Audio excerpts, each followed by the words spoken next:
It wasn't easy. You know, in school, we're constantly doing bomb drills all the time, hearing sirens above our head in school. And after a while, it was normalized.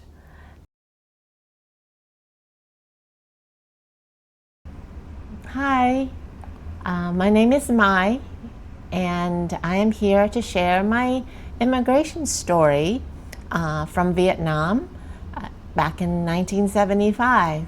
I was 10 years old, and the end of the war represented the communists moving into South Vietnam and taking over and implementing communism in our country.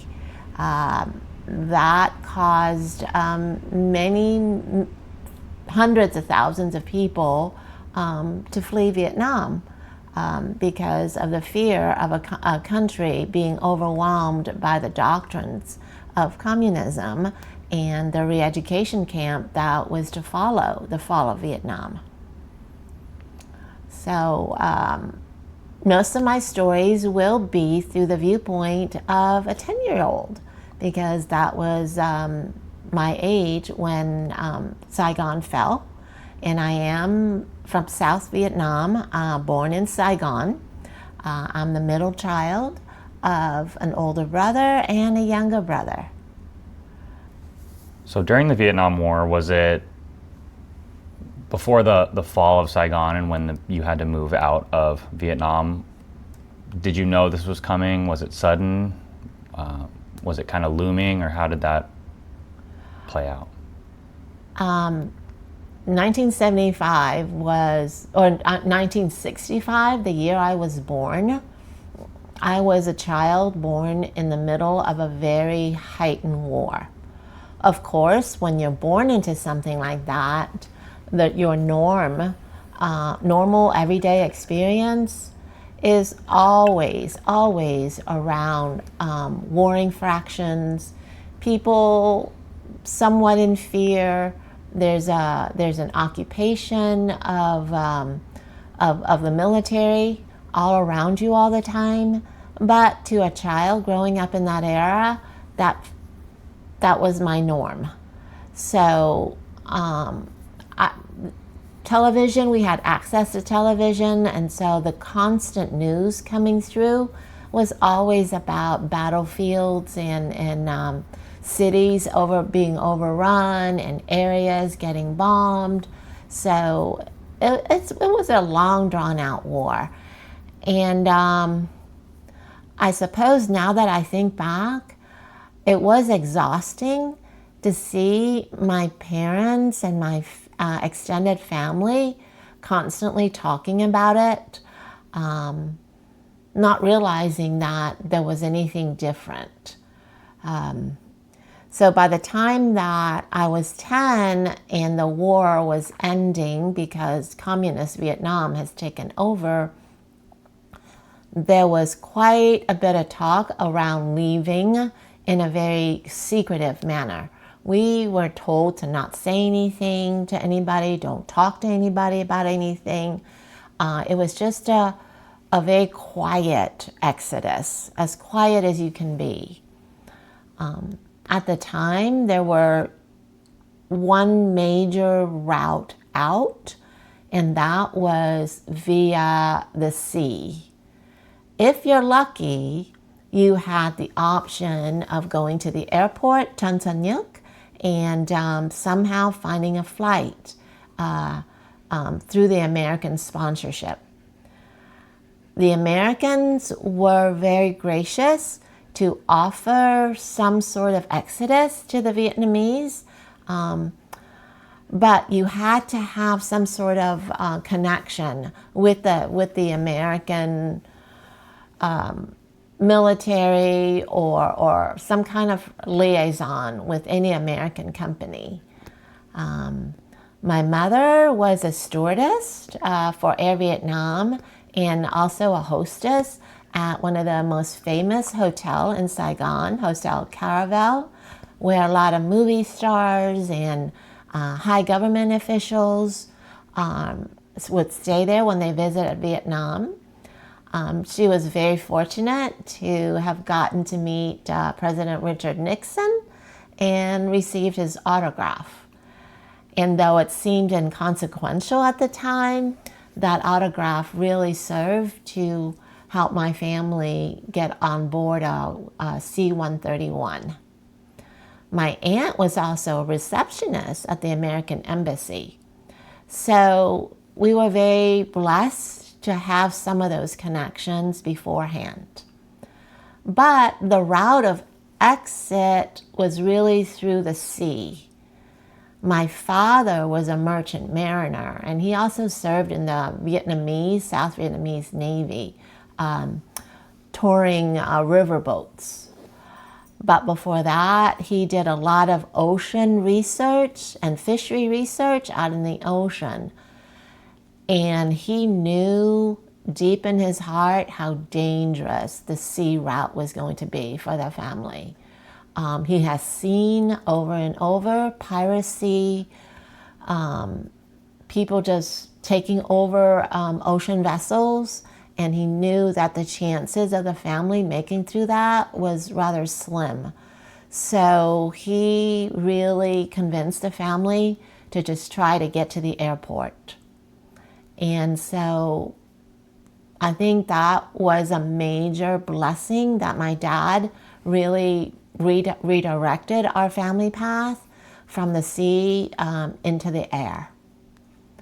And everything was very crazy, chaotic. No one really knew anything.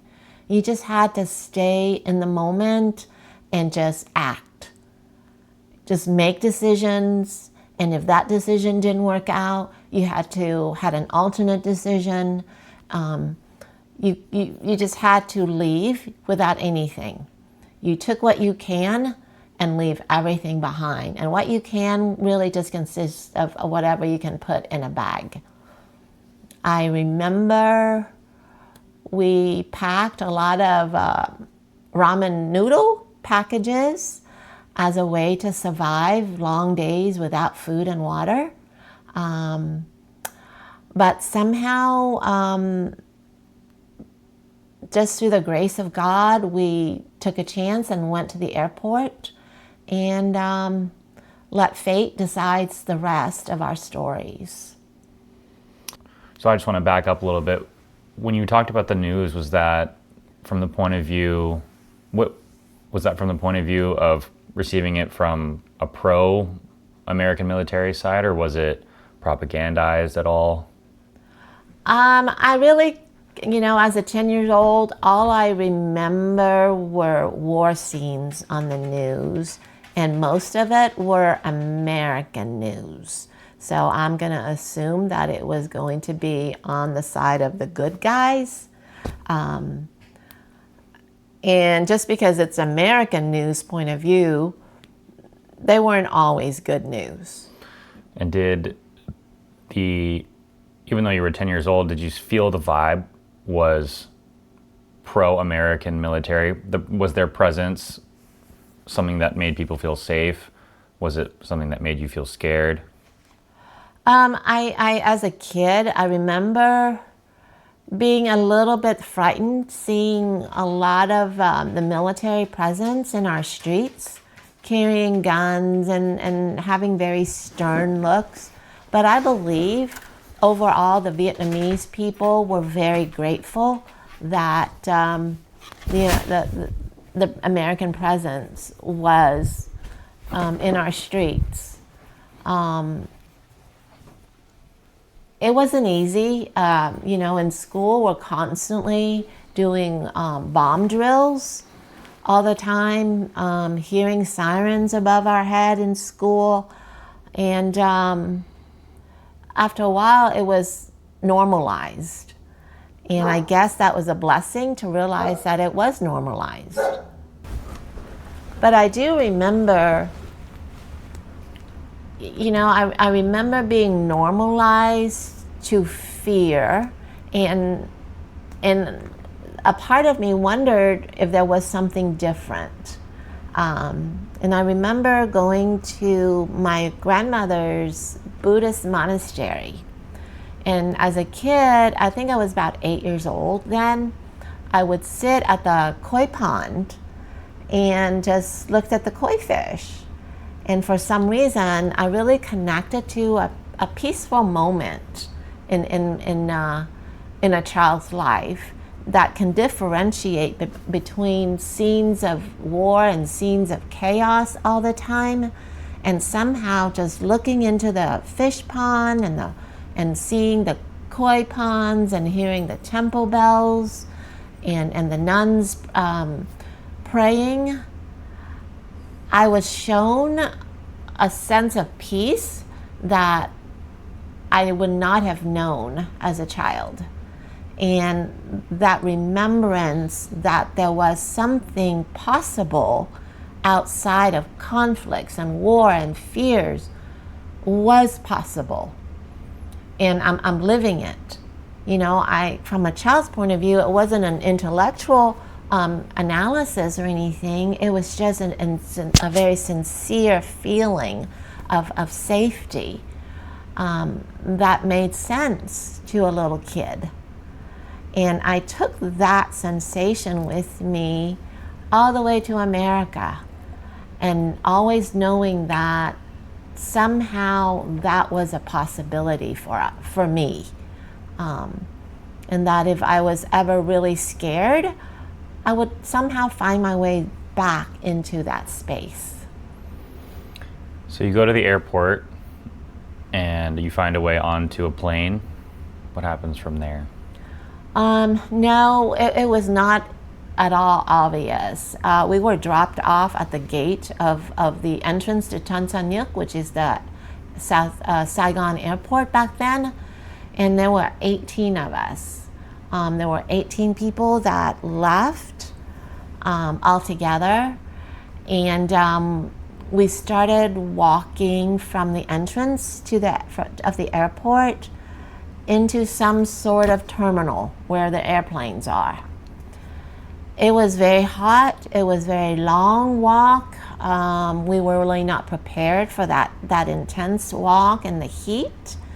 My cousin and I were walking and dragging at the very end of the group. And there was a Jeep that followed us and then just stopped. And because we were at the end of the line and my family were a little bit ahead, they stopped us and asked us questions, what we were doing. I think that's what they were asking. I didn't speak English at that time, but we looked really scared, apparently. Well, I was really scared. And we were trying to run forward to catch up with the family, and they stopped us. And they wouldn't let us go, and my family kept going. But they would run back to their Jeep, and they brought us back a little paper bag, and they gave it to us, and we were a little bit scared to take it, but they said, take it. And we took it, and inside the paper bag were some bananas. It was one of the most profound memory of kindness that I can remember from a kid that was so scared. And after they gave us the banana, they drove forward and talked to the adults. And several Jeeps came by, and I believe they took us all to the gate, to the terminal, and just dropped us off to help us from that, to get relief from the heat and that long walk. These were American military. These were, I believe, U.S. Marines. And I've always remembered that story, and I will always share that story because I'm very grateful. So what happens next? We stayed. There were so many people all around all the time, and there were no way to get on a flight unless your name was listed on this mysterious list. And I remember in the middle of the night, I saw my mother walking around with a book. And I think later she told me that what she was trying to do was find people to talk to and share Richard Nixon's signature to let them know that she was in the circle of Americans. And I think that had an influence. Her sister also was walking around at night, and she came upon an office, and it was dark, and the door was open, but the man was getting ready to leave. And she walked in and asked him if there was a way that our family could get on the list. And he said, well, I have one last spot for one more family. And at that moment, all 18 of our names were put on that list at the very, very last moment, just because my aunt and my mother would not give up. And they just kept on looking and searching and somehow being guided by some angelic force that we did not know. So you get on the plane. Did you know where you're going to be flying, or is it still just taking it step by step? And everything was a step by step. Even though our name was on the list, we stayed at least a full night or 2 nights still at the airport, hoping that there's room enough and that there's still planes carrying people out. But at the very last minute, our names were called, and where were we going? We didn't know. We didn't care. We just needed to get on an airplane. And at that point, the young men, especially my father and my uncle, who did serve in the military, they were pulling a lot of the men back and only letting the women go in, and the women and the kids. But somehow, once again, guided by unknown forces, they let all of us board the C-131. And we got on, and we kept on praying, because we knew that it wasn't until that back door was closed that we were truly somewhat safe, because the Vietnamese military were pulling people aside, pulling people off the airplanes until the very last minute. So we sat and we huddled together, and we, I suppose from a kid's point of view, I learned how to pray that door would close. And finally it did close. And somehow I felt the engine, and before I knew it, the plane was in the air. And we were just grateful. Hungry and thirsty, we didn't care. We were on that plane, and the door was closed. So where were you eventually bound for? We were bounded for Guam. Of course, I didn't know anything about Guam or anything like that, but that was our first point of safety on American territory, was the island of Guam. And I'll always remember the bunkhouses that we were all allowed to stay in, little bunk beds, which I've never ever seen before. And it was very exciting for us kids to be able to climb on bunk beds and sleep on a mattress after so many days of just sleeping wherever we could sleep. And that was my first experience of eating American hamburgers and American hot dogs. And though the food was very unfamiliar, it was a welcome change from dried ramen noodles with sips of water.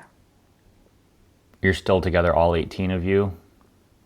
Yes, all 18 of us were still together. This is mostly my mother's side of the family. She has 7 brothers and sister, and she was the eighth. And my grandmother was with us, but my grandfather decided to not leave. And my grandmother was just going to come to the airport and say goodbye. But after she made it to the airport, she really couldn't leave. So she didn't get a chance to really say goodbye to her husband. She came with all the kids. And after my grandfather died 3 years later, she never saw him again, nor did have a chance to say goodbye to him. So that was very painful for our family, but we were very grateful to be in Guam. So what was the next step? How long did you spend in Guam, and when did you leave, and where did you go? I believe Guam, we stayed there maybe 3 weeks to 4 weeks to get immunization and paperwork to get us started.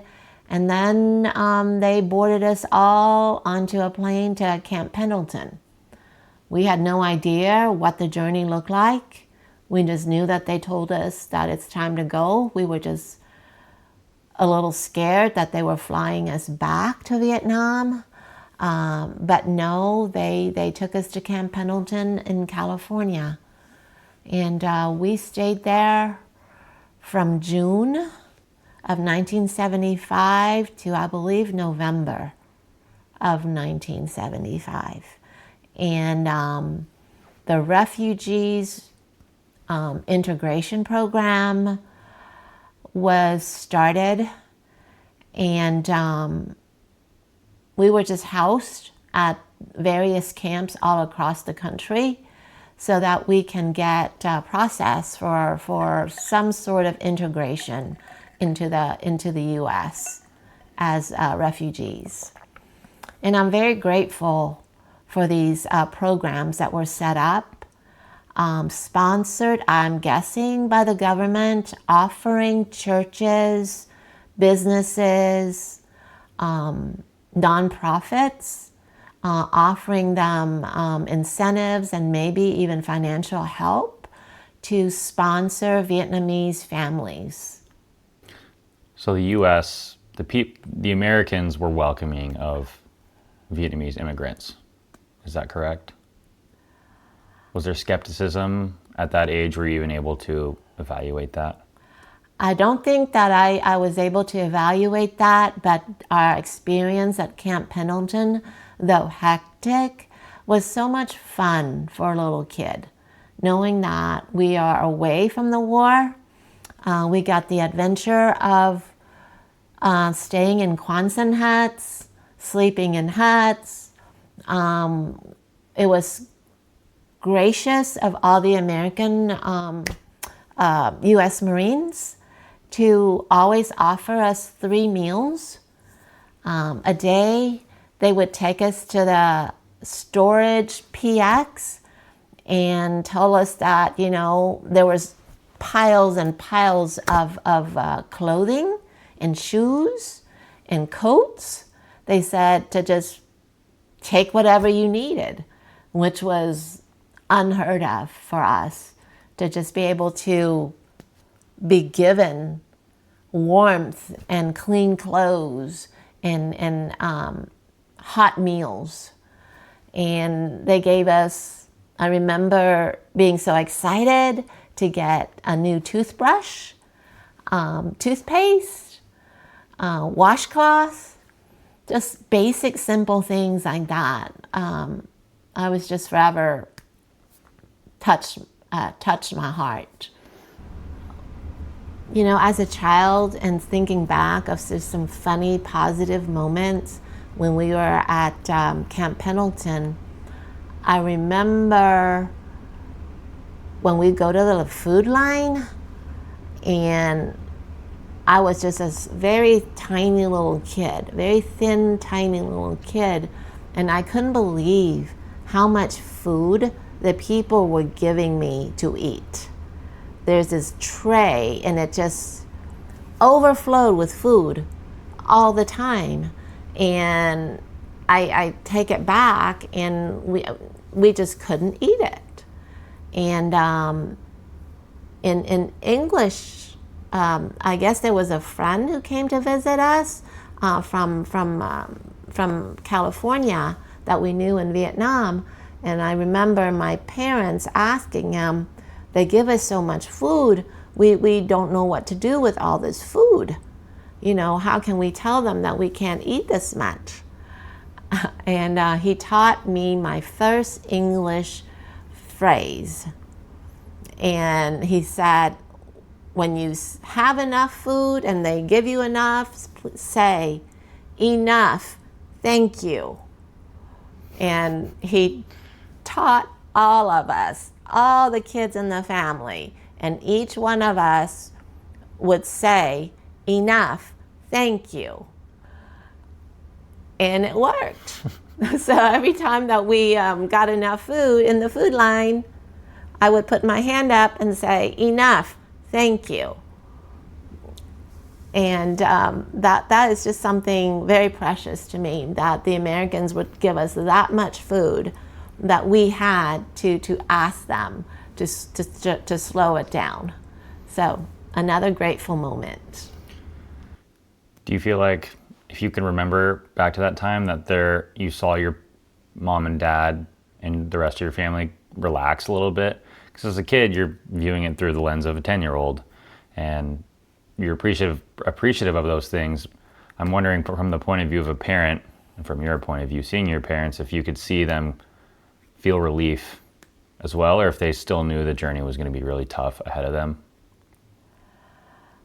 It was always tough. I suppose a sense of relief came upon us because we knew that we were now not a part of the potential of re-education camp from the communists, which did happen. But there were so many unknowns, you know, what's going to happen to us? We're just at a camp and there's really no news. Nothing was really set up. And I believe after 3 or 4 months of unknown, my family, half of the family decided that they would go to France. There were some opportunities over there for them because my uncle was a pharmacist in France. So he was able to sponsor half the family to go to France. My father and one of my aunts were adamant about not going to France. And I can't quite remember why that is, other than the fact that my dad was educated in France, and he just knew that he needed to start fresh in America. And it was very sad to say goodbye to my family, and it was very scary for my mother to see all her siblings leave, and we stayed behind. But now in hindsight, I am so glad that my dad did, because I am an American now. And how was, after Camp Pendleton, the process of learning English and kind of assimilating to American culture? Well, the sponsorship programs were beginning to be more clearer to our families. And we were able to look at different opportunities that were available from different churches and businesses. And my father, who loved sports, you know, he played soccer, he played tennis, and he looked at one advertisement for Vail, Colorado, where the Mark Hotel in Vail, Colorado was listed under the owner, Marcus Kaiser. He was a Jewish man who offered work and hotel. He offered work to refugees who could work at his hotel. And so that was the path that my parents chose. And we are still in contact with Pierre and Kathy Felly till this day, who encouraged Mr. Marcus to sponsor our family. And it was still another unknown. You know, we were given an airplane ride to Denver, and we got off the airplane, and Pierre and Kathy were there to greet us. And we took a ride. It feels so a very long and winding road up in the mountain. And it was cold by November. I've never seen snow before. I've never been that cold before. And I've never seen mountains like that before. So it was very scary, but very cautiously exciting for our family to enter our new life through the lens of Vail, Colorado. And grateful for Mr. Marcus for giving my mom and dad jobs. My mom worked at cleaning rooms at the hotel, and at night she was a check coat girl. My father carried bags for people and washed dishes, and that's how we got started. Do you remember anyone vying to stay in Vietnam?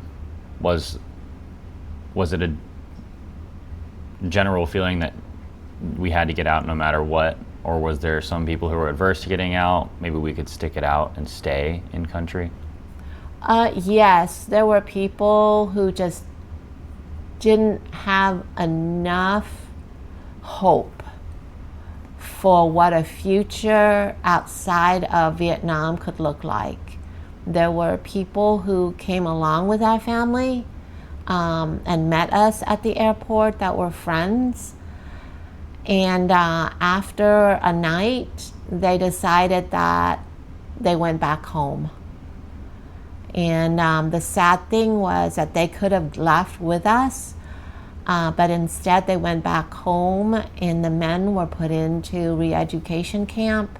And those camps lasted anywhere from 3 to 7 years of very, very hard labor for people. And life in those years were treacherous. Very little food, very cruel. So, yeah, the people who decided to stay experienced what true communism was like.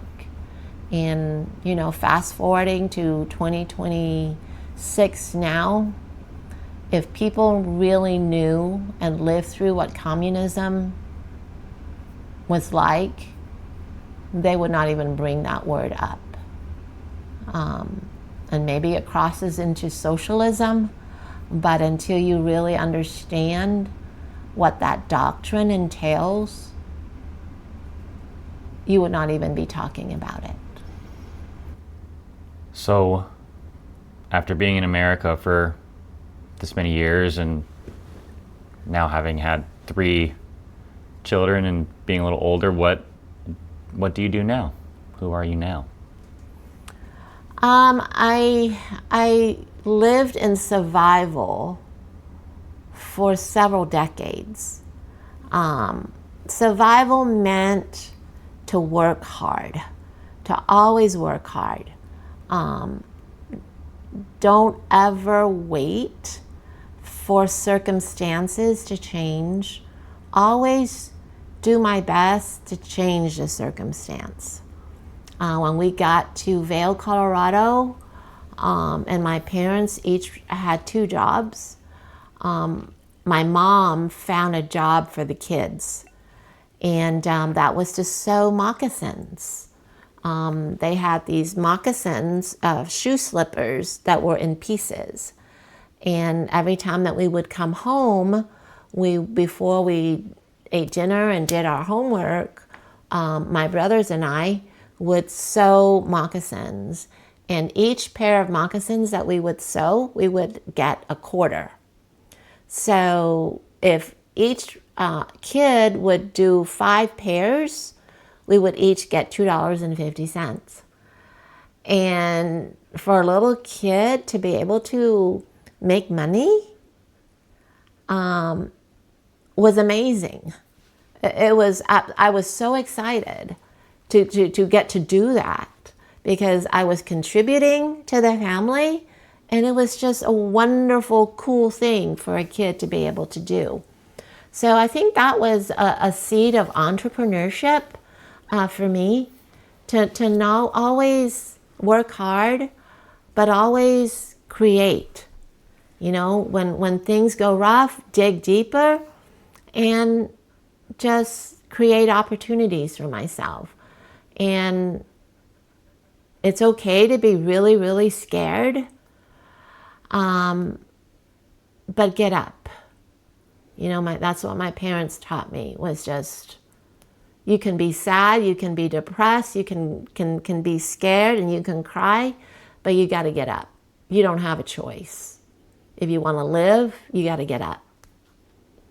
So fast forward now, I studied architecture, I taught in architecture, I worked in architecture.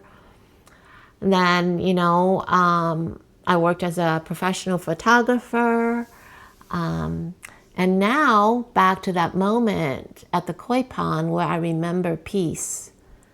Along the way in my life, I just decided I don't have to live through the lens of survival anymore. I can actually live through the lens of calmness and peace and faith that as long as I show up, life will show up with me. And so now I teach internal martial arts, Tai Chi, Qigong. I teach meditation to college students and hope to share that message with them. Life is hard. It's going to always give you so many twists and turns. And somehow you just show up to the twists and turns, and you don't have to take them all at one time.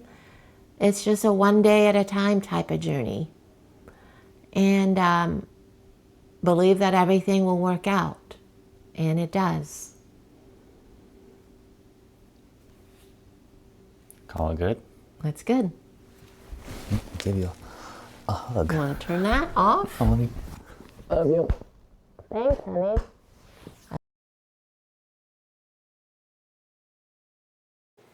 And along the way, I found honey.